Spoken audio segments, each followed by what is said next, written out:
Hello, this is AJ McDonald with McDonald Financial Services. We have Devin Jones here. Going to talk to you a little bit about what happened last week in the markets. We had one significant death that I know of. There's a little bit of sports happening these days. So where do you want to start?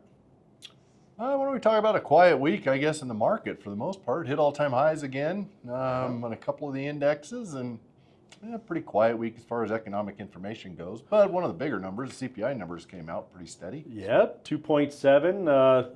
Kind of a little bit of Goldilocks. Not really where we want it, but not too hot, not too cold. It really kind of hit expectations at 2.7. Start of earnings last week. Big banks reporting earnings. Banks didn't do very well, though, from a stock market perspective. Earnings did really well. Well, the earnings are good. Do you want to get into why the banks have not been doing so well? Well, our president decided or has been talking and drumming up support for a 10% credit card cap. I guess on the surface, that sounds great. It is not so great as far as the banks go. No, yeah, clearly the banks aren't too happy about that. Those of you that do not carry a balance, we hope that's all of you, but we don't think it is.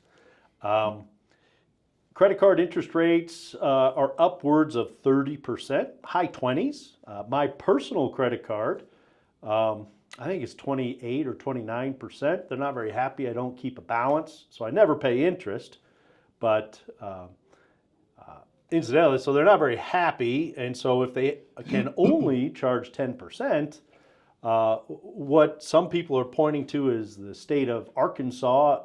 They have a cap, 17%, and really what that's done is made it so kind of the poor credit quality people or people that are a little down on their luck don't have credit. They don't have credit. So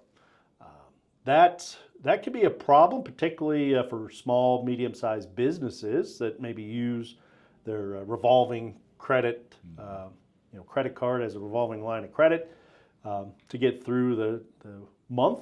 That could be a problem. Could be a problem, absolutely. And don't kid yourself. If the banks can't make it on credit cards, they're going to find another way to make it. So, that's the downside, and you bring up some very good points, is the fact that risk and reward, as far as those institutions go, if they're not able to capture those upper rates, they're not going to take the risk on people. Exactly.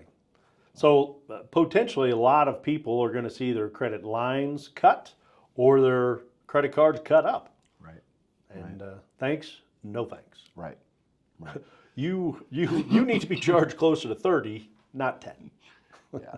So I guess in a nutshell, the reason the banks have not been doing so well this week or last week, I guess, is in due part to that topic. So. Yeah. But they've been making loads of money. I mean, the reports look pretty good. Earnings very strong. Expect that to continue for the next 2-3 weeks. As companies are reporting fourth quarter, pretty solid. Right. So Powell, there was discussion. I saw an article last week where Fed Governor Powell, or Fed Chair, was saying he didn't think that the cause or the effect of the tariffs would come into place until the first quarter. Right. So kind of right now, January, February, March, and we are seeing things slowing down. We're seeing as far as consumer spending goes, and we're seeing prices go up. Yeah, so.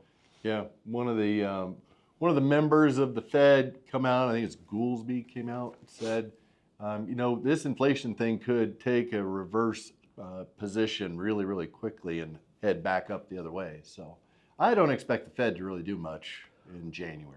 Yeah, which is a good point. The Fed meets the last week of January, and it's our position they are not going to cut rates. They're going to keep rates exactly where they are. However, end of last week, U.S. seized another oil tanker from Venezuela. So that's number 6. The number's up to 6. Are they selling those tankers or just the oil? Are you in the market for a tanker? I think anything is up for auction at this point. So, everything. So we did gloss right over the fact that Chairman Powell got into a little hot water, I guess, or Well, I subpoena. don't know if he's in hot water, but certainly the subpoena part of it does not look good. However, again, just another kind of under the weeds tactic of trying to push him out sooner than May. Well, in my you're opinion. getting a lot of pushback from the GOP in Congress that, oh, wait a minute, it all stems from his testimony to Congress about the building that's over budget. Right. I think it was October, maybe? It was, Or earlier. or longer ago than that. And someone, Trump, was saying, hey, that's illegal. He should be arrested. And since then, he said, I didn't plan that. I didn't have the DOJ draw these up and subpoena them, but we'll see. That'd be the first time he didn't have any Knowledge? knowledge of that, but yeah. So we think keeping an independent Fed is extremely important.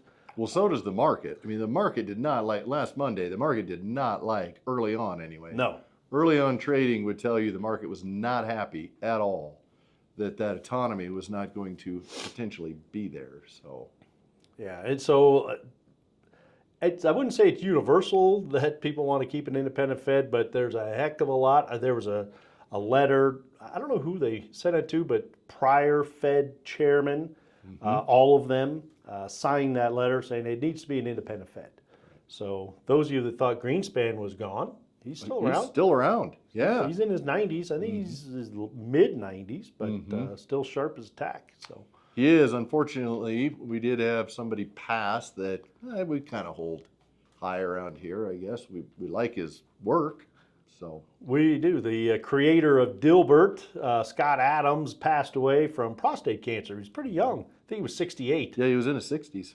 So as we get closer to 60, that seems pretty young. He is very young, yes. So yeah, we're big fans of Dilbert. Maybe you guys are too. So what else we have? Anything else to add? What else did we have on our list? So, no, I think that was about it. I mean, we said it was going to be short this week. Didn't seem like it's been that short, but. Yeah. Well, and then this upcoming week shortened because of Martin Luther King holidays. Markets are closed, so we'll see what happens. Haven't seen a heck of a lot out of Ukraine and Russia, at least with talks. So maybe that'll happen next week. We'll keep you guys informed. So, thanks for watching, and if you have questions, give the office a call. Thanks.